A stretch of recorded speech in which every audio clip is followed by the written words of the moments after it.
Thank you for watching this recording of our live OneClick Q&A webinar. The topics we covered are listed in front of you with approximate start times.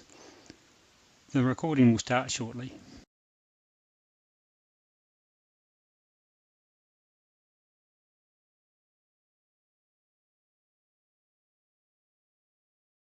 Let's start with a couple of questions we've received in advance by email, but as I said, by all means start asking your questions through the question option on the screen as you're ready. So the first questions we've got, Natasha, are relating to permissions within OneClick. A couple of questions that have come through that are very similar.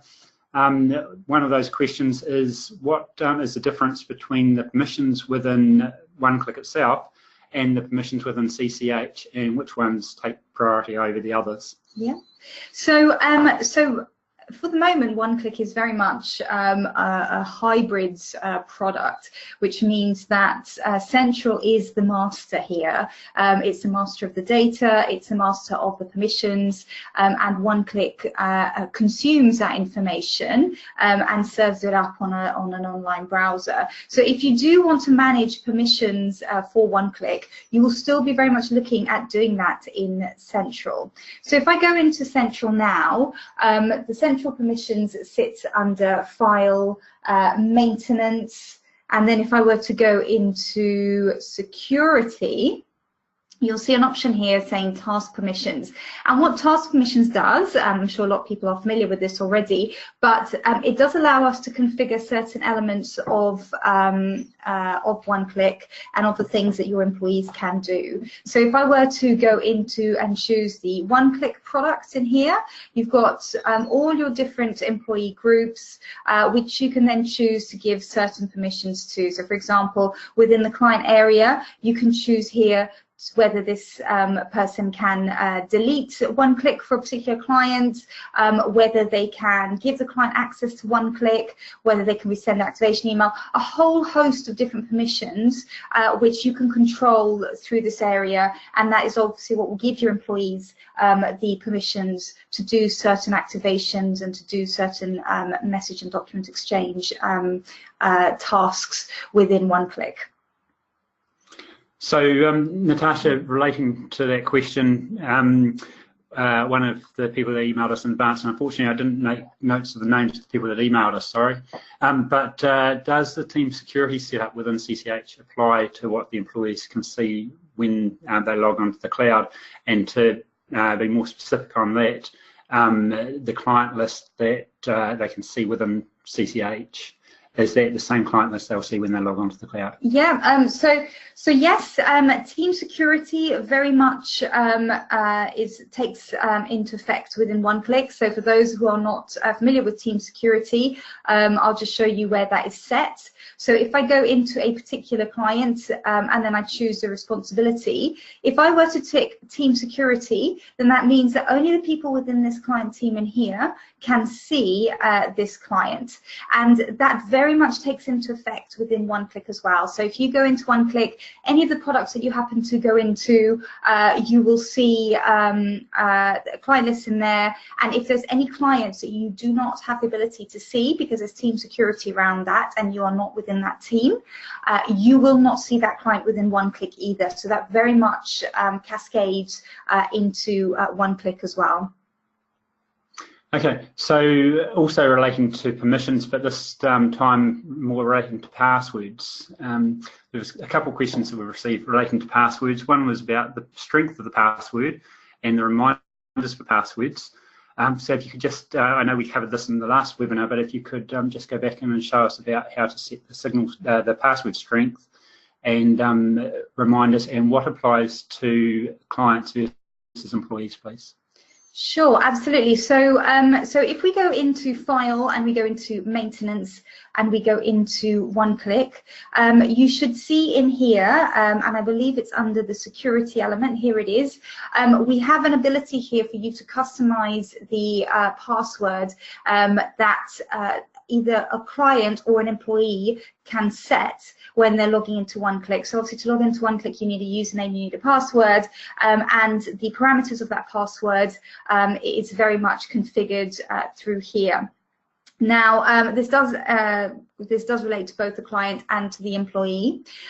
What I do want to mention, which I mention every time people talk about the activation and the authentication part of OneClick, is that we are working on a new authentication system, which we believe will come into effect at some point this year. This enhanced authentication system will obviously have stronger security requirements around that. You know, the password configuration will only ever be, you know, it will be only ever be more secure than what we have. So obviously we wouldn't do anything less secure. We're also looking at things like multi-factor authentication as well within this new authentication system. So for now, you can configure the password through here, but at some point this year we will be moving to a new authentication system. We'll be managing that configuration. And again, relating to kind of permissions, what can an employee or a practice do to change the way or what a client will see? So this leads on a little bit from the webinar last time, where we showed people how to activate clients, and that they can add products or features to what they see. Is there anything else that a practice can do to change what a client will see on the cloud? Yes, there are a lot of features actually that we have. I'd probably recommend, I think what I tend to recommend practices is that they really get to grips themselves, maybe by setting themselves up as a dummy client, get to grips themselves with how OneClick works, and then once they're really comfortable, start exploring some of these new customization options, or rather the customization options we already have available, to see which ones you do or don't want to use. And actually being on the screen already, you know, here are a couple of examples of things that you can choose to customize. So if you send a client activation email, that activation link within that email will expire 7 days after issue. If you want to increase that, you can do that through here. So here's the ability for you to do that. We have other options here. We've got the ability for you to use security questions. Now that's on by default. So if a client goes to activate, as part of that activation process, they are prompted to create security questions, which they can then answer if they happen to forget their password. And that happens a lot, clients forgetting their password, especially if they tend to use it on a once a year type use when they're doing their personal tax return. So it's important for us to facilitate that process. So you can choose security questions, but if you don't want them to use it, you can actually untick that as well. Another thing that you have is the ability to send their activation ID via SMS. So I mentioned in the previous webinar, when you send the client an activation email, they have to enter an activation ID as part of the activation process. Now, by default, the activation ID is actually their client code. So that's what you have to give them in order for them to do their activation. However, you can choose to tick this option here, and what will happen is when the client clicks on the link to go through and create their credentials, they will be sent at that point a randomly generated activation ID to their mobile phone, which they can use instead of the client code. And a lot of clients like this because it means they don't have to call their practice to ask them what their client code is if they've forgotten it. So a lot of people do use that. Obviously, this only works if you have a mobile phone number under their record, but it does work very well. So if you do have mobile phone numbers, they can use this. If they don't have a mobile phone number in their record, they can go ahead and use the client code instead.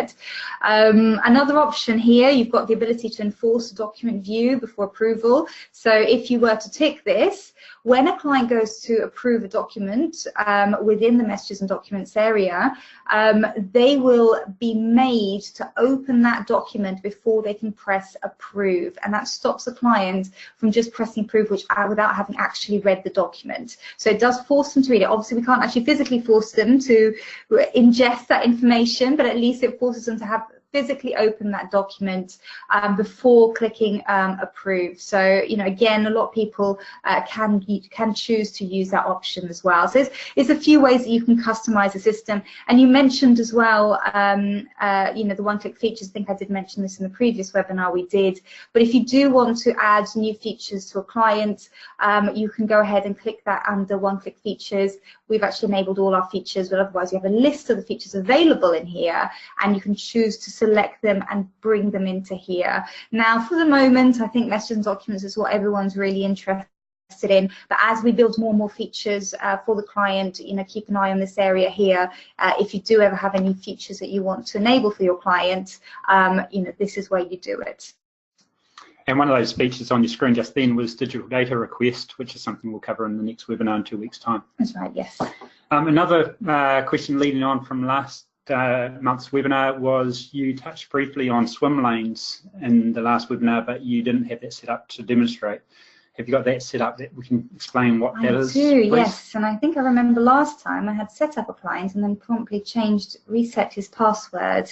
And so I couldn't remember it anymore, which wasn't very helpful. But let me go into the client, because I do remember his password now. Okay.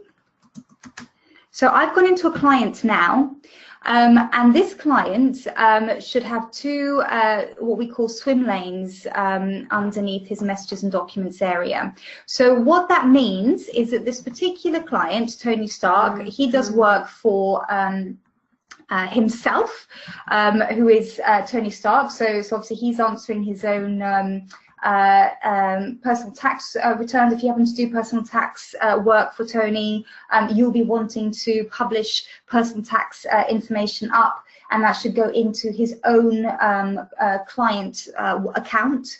But if he also has an account for Stark Industries, and you do maybe some accounts work for them, and Tony he needs to be involved with that, and he needs to be viewing the documents that come out for that, you need to set up Stark Industries with their own client account or client workspace, and associate Tony into that account, and that will allow Tony, when he logs in with his username and password, to go in and to see straight away anything that's related to him up here, or anything related to Stark Industries under here. So you've got two different areas there that he can see, and he can straight away see which is for which of the work that's being done. So what's for Tony Stark, what's for Stark Industries.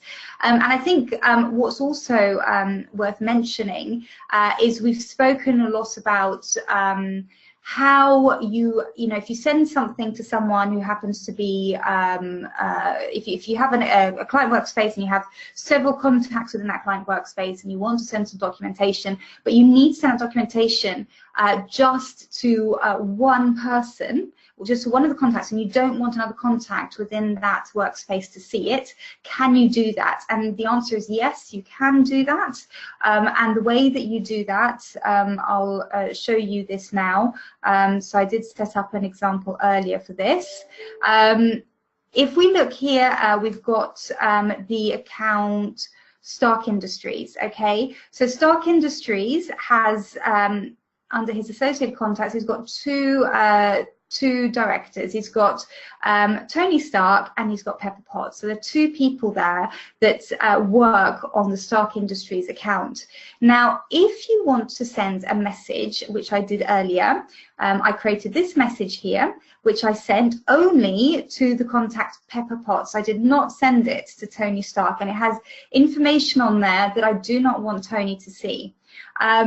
When Tony logs in to his account, and if I just go back into Tony's account here, if he goes under Stark Industries, so note he's doing work under Stark Industries, if he goes into here, he will not see this message, okay? So even though I did send that message to Stark Industries, I actually sent it to Pepper Potts. I did not send it to Tony, and that means that Tony cannot see this message in here. But when Pepper Potts logs in, she will be able to see that message. So we do a lot of work to make sure that that segregation really works. So you can be confident that when you send information whoever you have put in that message as the receiver of the message, whoever you put in that to field, they will be the only person to see that message and any documents attached to that message too.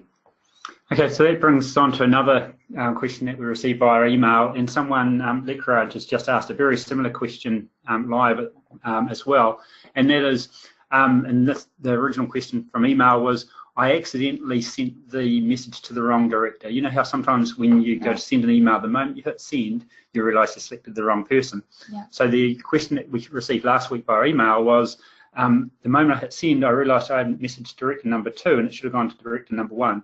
What can I do at that stage? And Lecraj's email, which is message question, shall I say, which is very similar, is, can you explain how to delete a message once it's been sent? Yes, absolutely. So, so if I go into Central, let's find a client. So let's go to Tony. I've got lots of messages in here from him. So if I look here at all the messages that you've got in here, if you've gone ahead and sent a message by mistake, so here's a random message that someone's clearly put into my environment, which I didn't particularly want. You've got a hello message. So you can go ahead and you can delete that message by right-clicking, and actually you can't see that I've done this obviously on the webinar, but if you use your right mouse button, you've got the option here to press delete, okay, and that will delete the message for that particular client. But it's worth mentioning, because we did actually have this question another day by someone who said that they used that button, and what happens is it deleted the whole conversation. So if you've got a conversation going on here with your client, you can see here a thread of conversation that's gone back and forth between you and your client. If you were to go ahead and do that right button and press delete, you will delete that entire conversation thread, and you may not want to do that. If you only want to delete one message from that thread, then you need to choose that delete button here on the particular message that you want to delete. So you can see that each of the messages in here has got a delete option there for you to delete that particular message, and obviously that will then go ahead and delete it on the client side too. So, you know, a bit like with Outlook, you send a message to the wrong person and then you try and recall it, and obviously that never works. So I'm pretty sure I've never seen it work. At least, you know, you do have control here, so and it will actually delete it from the person's workspace. Okay, so this next question, I know we discussed it the other day. The question that came by email was, we have payroll, for example, where we want to send the payroll report or whatever it is to a specific client, and you've explained how that client, the appropriate director, will be the only person on the client side will see that. But what about from our employee side? We potentially don't want our other employees to see some of the messages that we send to clients. Yeah, so obviously at the moment, by its very nature within Central, if you can access a client, you can see the information that's in there, and that's very much the same for messages and documents. If your client sends a message and you've got another employee, maybe someone maybe that client sends a bit of payroll information, and it goes to, you know, so the payroll team in your company needs to be able to process those documents that they've sent, but you don't want another employee to see it. If you don't have any team security enabled and you have other employees who correspond with them about other matters, those other employees will be able to see those messages coming in. So it's worth mentioning that. You know, obviously one option you have is to, you know, as soon as those messages come in, you take those messages, you delete the message, you get the documents and you store it on whatever local drive that you have to keep it secure, and delete the message. But I appreciate that's not that's probably not the easiest workaround. One workaround that quite a few practices do is they create another client for payroll purposes. So for example, I've got here my client Scott Lang. And Scott is someone that people do work with, but you could also have Lang just for his payroll. So you've got here Scott Lang just for payroll. So you can see you've got two different clients there. And for the payroll record for Scott, if you were to go into responsibilities, anyone in here, and you go ahead and tick Team Security, only the people in here will be able to see Scott's record. So if I were to log into Central under another employee, I would never see Scott Lang's client record, and I would also never see any of the documents coming in. So it's two client records that you have there, one specifically for payroll, using the Team Security to ensure that no other employees can see it. And if you want to see what that looks like on the client side, let me see if I've got, I'll have to log in as Scott now. Hopefully that was his right.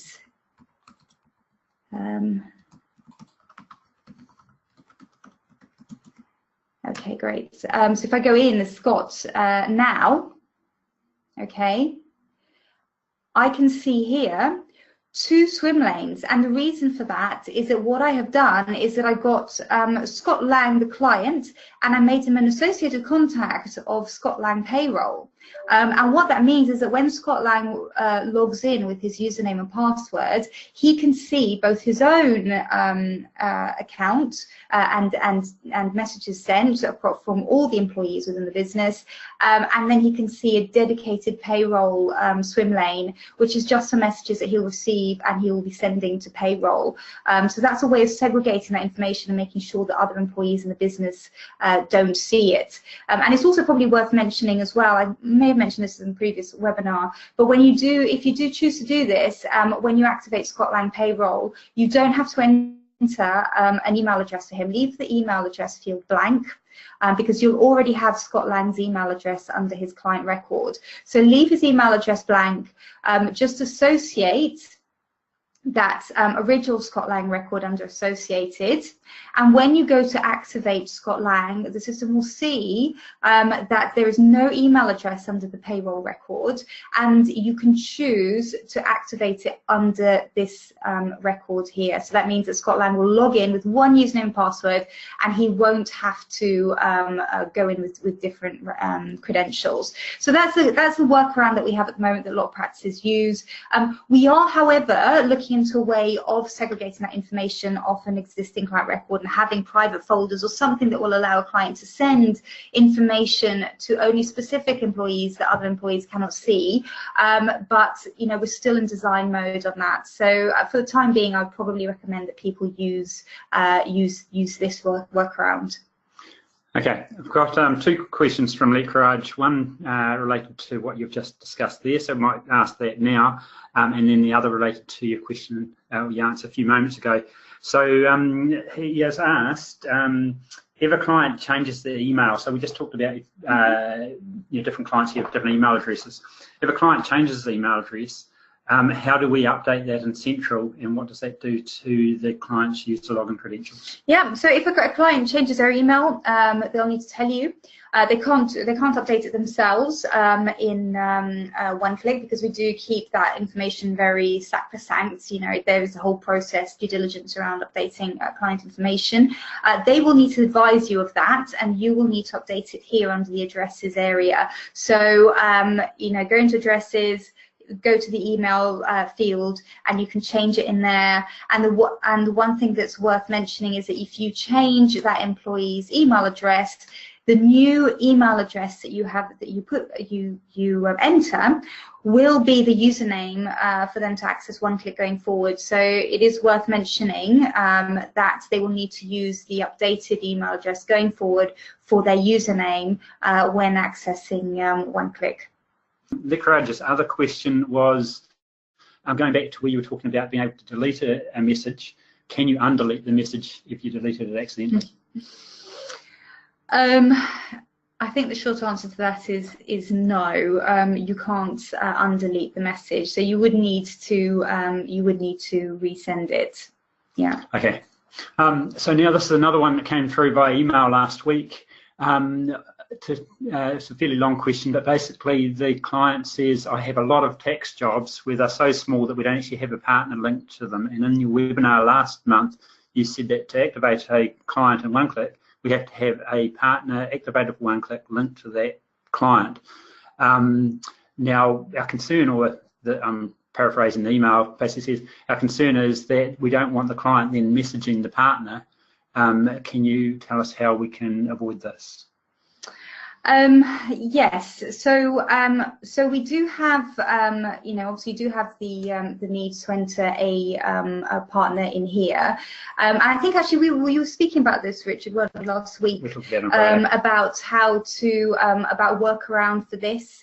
I believe that, one of the ones that some people use is to put in maybe a dummy partner in here, something like I don't know, personal tax team or something like that. Once you've created the partner, under Message Center, you've got the client team area. And in this client team area, you actually get to choose which of the client team is the person that the client can respond to, or has the ability to respond to messages and documents. Now, as the partner is by default, someone that a client can respond to, they will appear ticked. But once you've activated them, you can add another person within your responsibility area, choose that person, and then untick the partner here. And that would only allow the client to respond to this particular person here who is not a partner, and it'll stop the client from responding to this partner here. So yeah, that's another good workaround. The next question is, are you able to show us how to send a tax return pack and a set of company accounts to multiple directors? Now, this was actually a question, I think it was someone, Andrew, that asked this in the last webinar, and we were unable to demonstrate it at the time, but I believe you're now able to demonstrate this. That's right, yeah, we didn't have anything set up at the time, but we thought, even if he's not on this call, we thought it would be worthwhile mentioning it, because obviously one of the things that drives people to using the messages and documents system is the ability for it to integrate with all the compliance products. So all of our compliance products have an ability for you to publish up into our messages and document system. So when you are creating those compliance documents, you can go ahead and publish it up, and you can even mark those for approval as well. I have an accounts one here. Actually, it's under this client. If I go into accounts production, what I can do, you've got here the financial statements. In fact, it's actually already selected. So this is a financial statement. So obviously we've created as part of the accounts production program, and you have an option here to publish it. Now you'll see it says publish to portal. And I think that's an oversight on our part, because it does still say portal, but it will publish it up to the messages and documents area. Rest assured, if you click this button now, what it's doing is it's generating those documents, and it will then publish it up into the OneClick area. You can see the little message that's appeared. You can choose which of the contacts you want to receive this. So again, I mentioned earlier about segregation. If you only want Tony to receive it and not Pepper, she will never see this information if you publish it up. And if you want everyone to see it, you can just go ahead and you can tick multiple people in here.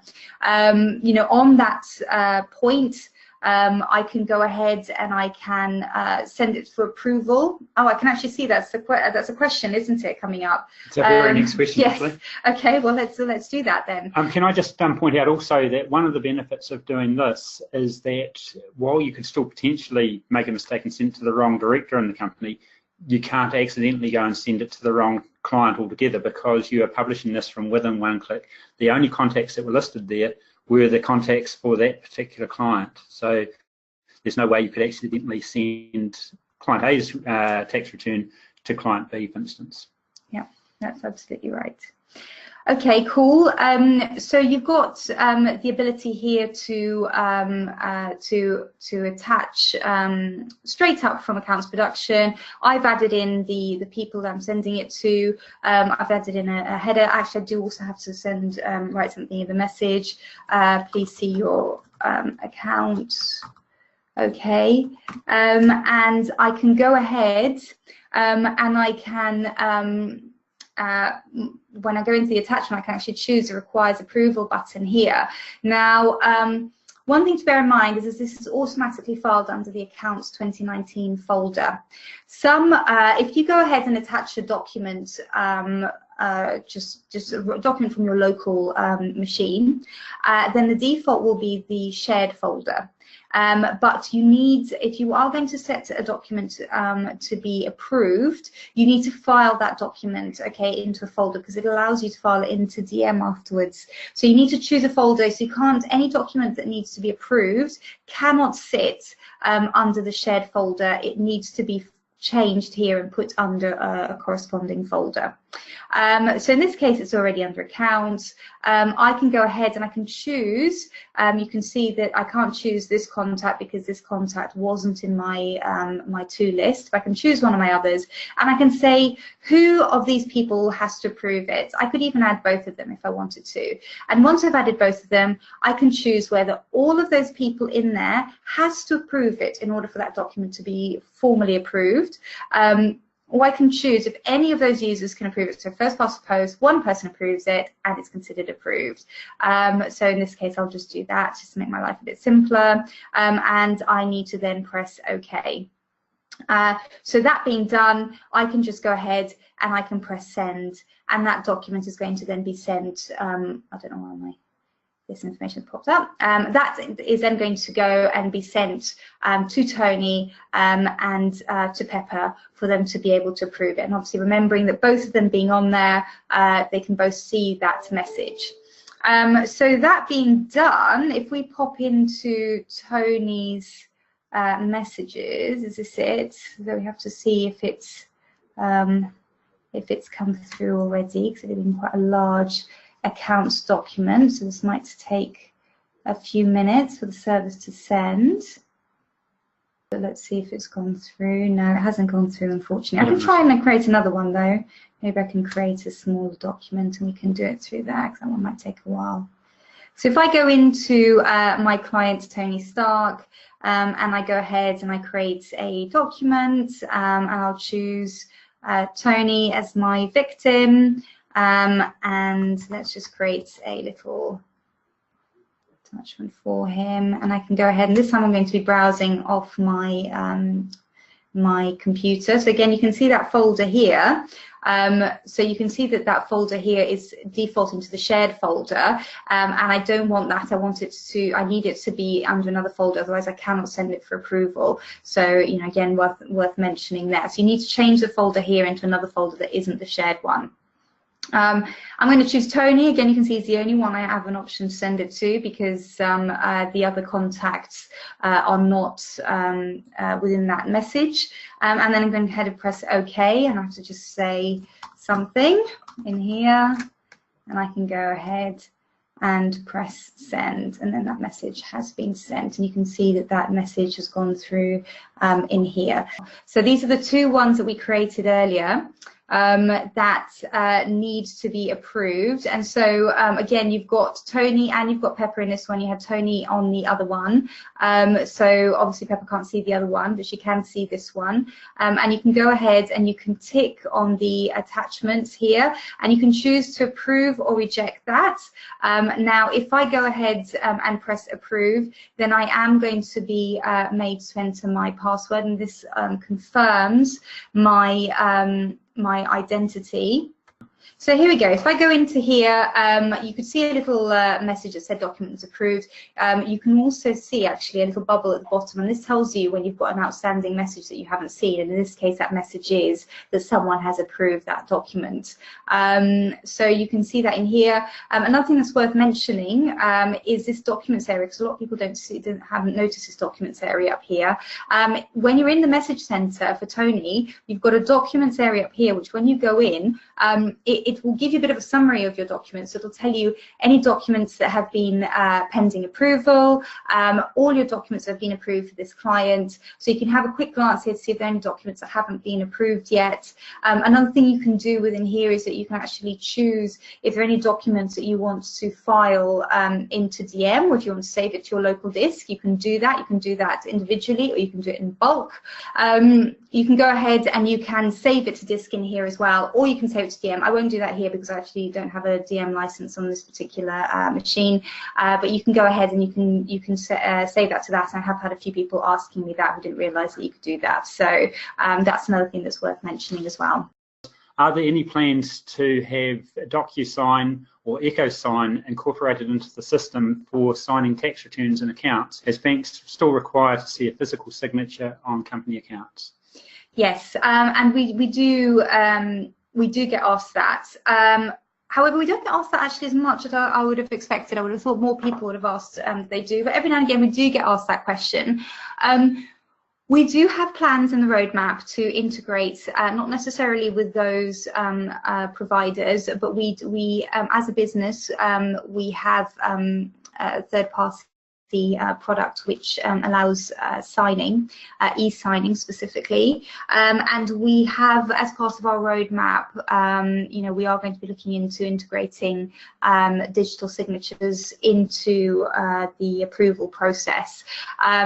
We're not looking at it in the short term. This is probably something more towards the end of this year, maybe beginning of next, but we are looking to do that. So that is part of our roadmap at the moment. Okay, just a question that when I was with a client, some training recently, and we were talking about folders, and it's not a question we've been asked in this webinar, but just to explain, when so you have some folders already set up for the different types of products we can send from, so accounts, corporate tax, etc. Yes. We have a shared folder as well, and when I believe when a client uploads a document, it by default will go into the shared folder. When I upload a document, if I'm uploading it from anywhere outside of OneClick and just picking up the document from my computer, it will also go into the shared folder. Yeah. Is that correct? Yes, that's right. So it goes into the shared folder, and then from the shared folder you can go ahead and you can file it under DM as an employee. And anything that's in the shared folder, either I or the client can go and delete, but if it's in one of the other folders, only the practice can go and delete it. That's right, yes. Yep. Yeah. Okay, so the last question that we've received by email in advance of this, and then we've got some questions that have come in live so far during the webinar.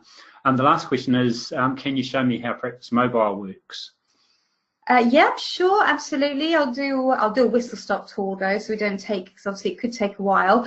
If I go to, okay, so what I'm showing you at the moment is my phone. So I'm projecting my phone onto my screen so you can see it. So this is Practice, the Practice Mobile app. The Practice Mobile app is an app available for employees of the practice. So if you have OneClick, you can have this app. It's free in the App Store, but you do need OneClick credentials in order to log in. So you do need OneClick in order to use those logins to log in to the app. Now, this app is available both for iPhones and for Android. So you can download it for both of those phones. And what it does is it allows you to see messages, all the messages that you've received and that you've sent across all of your clients. If I go into the top left-hand quadrant there, I've gone into messages, and you can see here that I've got a whole bunch of conversations here that I've exchanged across all of my clients. At the moment, I'm speaking mostly to Tony, but I'd have all of my clients listed in here. And what I can do in here is that I can go ahead, I can create new messages, I can respond to ones that have come in, I can forward it on to a colleague of mine if my colleague has, if I'm having to be out of the office, I need my colleague to take ownership of this, something that's come in, I can do that. I can also actually create, messages and attach documents from my phone, or even from DM, attach them into a message, and I can mark it for approval on my phone and send it to my clients. I can do all of that from the Practice Mobile app.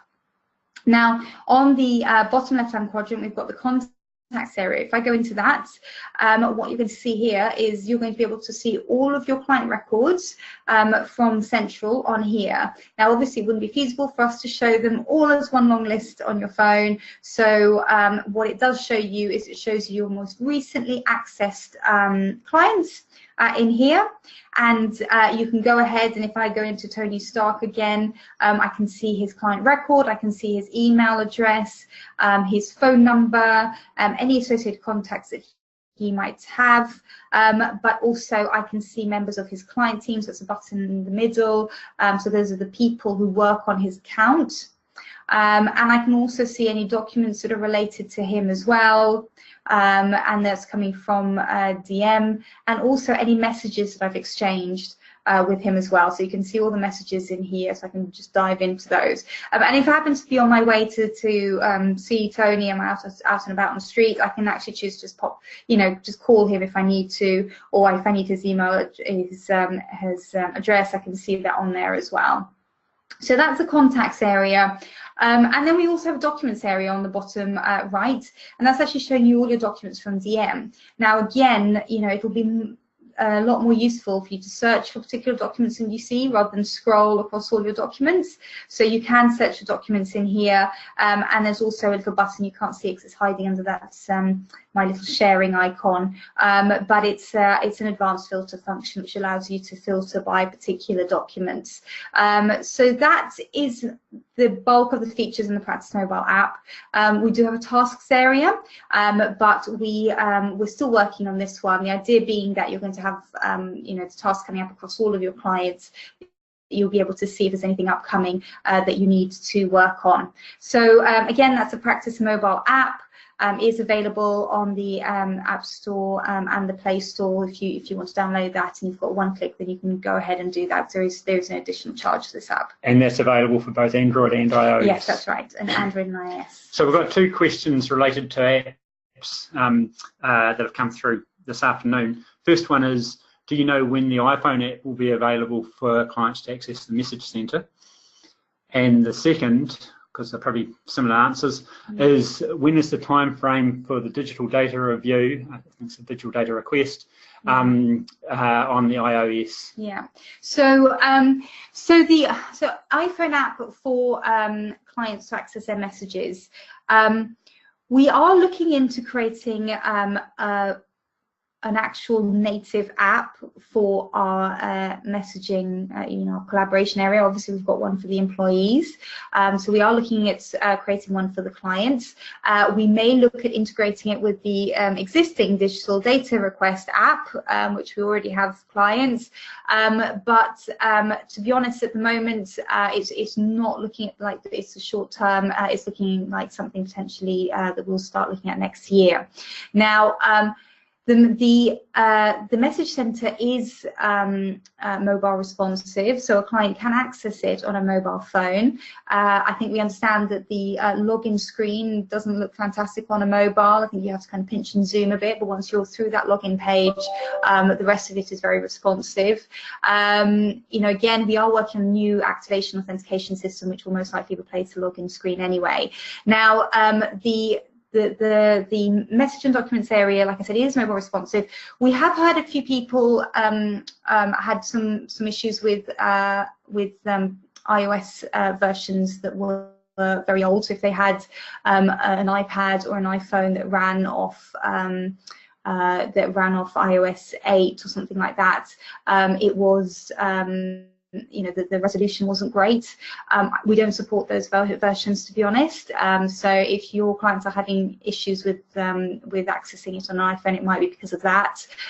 We also did hear that there was an issue around tutorials showing on the iPhone when someone logged into OneClick, and that tutorial was sort of distorted on the iPhone. We've actually removed that. So for one of our next releases, that won't be the case anymore. Outside of that, like I said, it is mobile responsive. People can access it through their phones if they want to. We are in discussions about an app, but we're probably looking a few months down the line still for that. And then I think the next question was digital data request one, about the timeline for that one. So digital data request will obviously, you know, we'll be speaking about on the webinar on the 16th. But at the moment it is only available for Android, as the person has mentioned.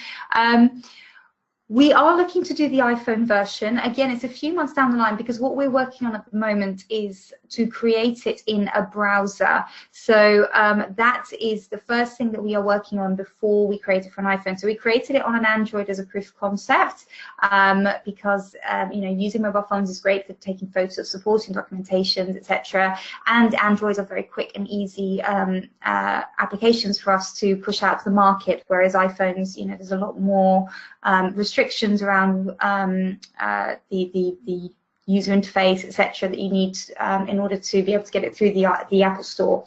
So we did push it out for the Android as a proof of concept, but the next step for the digital data request will be to create it in the browser within OneClick. So someone logs into OneClick, they will be able to see it in a browser, they will be able to input information there. And following on from that, we will start working on the iPhone version. Okay, so we've got 8 minutes left. We've got 4 questions. We may not be able to get through them all, but let's start at the top. The first one is about the logo.